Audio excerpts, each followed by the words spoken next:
प्रकृति की इस विशाल धड़कती हुई दुनिया में कुछ रिश्ते ऐसे भी हैं जो हमारी आंखों से ओझल हैं, लेकिन असल में यही रिश्ते जीवन के पूरे ताने बाने को बुनते हैं।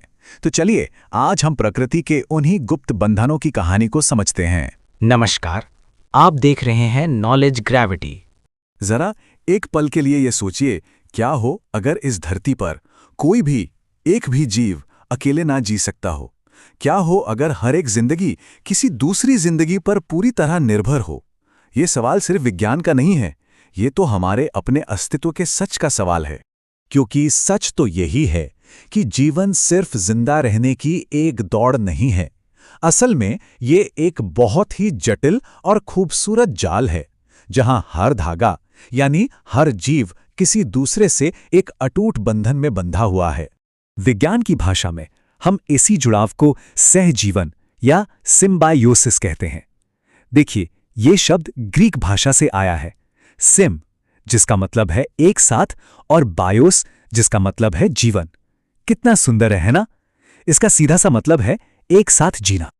तो चलिए अब जरा साथ जीने की कुछ ऐसी अद्भुत कहानियों में गोता लगाते हैं जो हमें कुदरत के सहयोग की असली ताकत दिखाएंगी। सबसे पहले बात करते हैं पारस्परिकता की, जिसे हम म्यूचुअलिज्म भी कहते हैं। ये एक ऐसा कमाल का रिश्ता है जहां दोनों साथियों को एक दूसरे से बराबर का फायदा मिलता है। आप कह सकते हैं कि ये एक सच्ची विन विन पार्टनरशिप है। और इस पार्टनरशिप को समझने के लिए हमें चलना होगा समंदर की शांत गहराइयों में, जहां रंगों और खतरों के बीच एक बहुत ही अनोखी दोस्ती सांस लेती है। ये दोस्ती है क्लाउनफिश और समुद्री एनीमोन की। अब देखिए, एनीमोन के ये जहरीले टेंटेकल्स बाकी जीवों के लिए तो मौत का सामान है, पर क्लाउनफिश के लिए ये एक सुरक्षित किला है। और बदले में ये नन्ही सी मछली एनीमोन को एकदम साफ सुथरा रखती है और उसके लिए खाना भी लेकर आती है ना? एक आदर्श साझेदारी जो हमें सिखाती है कि सहयोग से जिंदगी कैसे फलती फूलती है। और ये कमाल की साझेदारी सिर्फ पानी तक ही सीमित नहीं है। जमीन पर मधुमक्खी और फूल का रिश्ता तो हमारे जीवन का आधार है। मधुमक्खी को फूल से मिलता है नेक्टर यानी उसका भोजन, और फूल मधुमक्खी के जरिए अपने पराग फैलाकर अपनी नस्ल को आगे बढ़ाते हैं। आपको पता है, हमारी थाली का ज्यादातर खाना इसी खूबसूरत रिश्ते की देन है। लेकिन सुनिए, प्रकृति में हर रिश्ता बराबरी का नहीं होता। कुछ रिश्ते थोड़े एक तरफा भी होते हैं, जहां समीकरण थोड़ा अलग होता है। चलिए अब जरा ऐसी कुछ रिश्तों को जानते हैं। यहां दो तरह के रिश्ते हैं।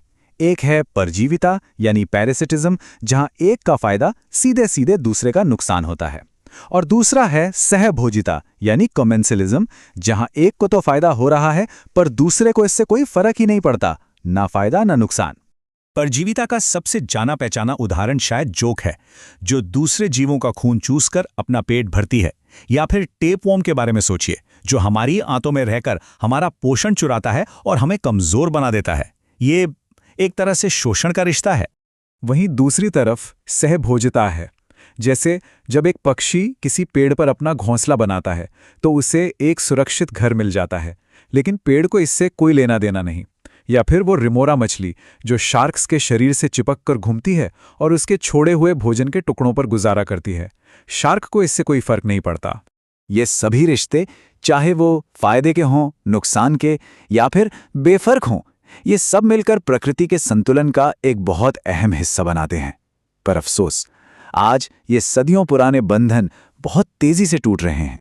और जब ये रिश्ते टूटते हैं तो इसका असर सिर्फ उन दो जीवों पर नहीं पड़ता, नहीं, बल्कि पूरा का पूरा इकोसिस्टम यानी हमारा पारिस्थितिकी तंत्र खतरे में पड़ जाता है। ये एक ऐसी कड़ी है जिसके टूटने से पूरी की पूरी जंजीर बिखर सकती है। इसका सबसे दुखद और जीता जागता उदाहरण है हमारे समुद्र के कोरल रीफ। कोरल और उसके अंदर रहने वाले छोटे छोटे शैवाल के बीच एक पारस्परिकता का रिश्ता है जो इन रीफ्स को उनके वो खूबसूरत रंग देता है। लेकिन समंदर का बढ़ता हुआ तापमान इस रिश्ते पर जानलेवा तनाव डाल रहा है। जब पानी बहुत ज्यादा गर्म हो जाता है तो कोरल उस शैवाल को ही बाहर निकाल देता है जो उसे जीवन देता है, और शैवाल के जाते ही कोरल अपना सारा रंग खो देता है और पीछे रह जाता है सिर्फ एक सफेद कंकाल। इसी को हम कोरल ब्लीचिंग कहते हैं, और ये हमारे ग्रह के महासागरों के लिए एक बहुत बड़ी चेतावनी है। प्रकृति के इस टूटते हुए जाल को देखकर निराश हो जाना बहुत आसान है, लेकिन कहानी यहाँ खत्म नहीं होती। इस संतुलन को बचाने की जिम्मेदारी अब हम सबकी है। तो सवाल ये उठता है कि आखिर हम इस नाजुक जाल को बचाने के लिए कर क्या सकते हैं? और इसका जवाब हमारे आसपास ही मौजूद है। असल में हमारा असर छोटे छोटे कदमों से ही शुरू होता है, जैसे प्रदूषण कम करके, अपने आसपास स्थानीय प्रजाति के पेड़ पौधे लगाकर और वन्य जीवों के प्राकृतिक घरों का सम्मान करके हम अपने स्थानीय इकोसिस्टम को बहुत बड़ा सहारा दे सकते हैं।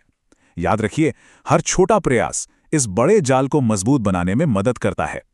तो अगली बार जब किसी फूल पर एक मधुमक्खी को मंडराते हुए या पेड़ पर किसी पक्षी को बैठे हुए देखें, तो एक पल रुककर याद रखिएगा कि ये सिर्फ एक सुंदर नज़ारा नहीं है, ये जीवन का एक बहुत गहरा और ज़रूरी रिश्ता है।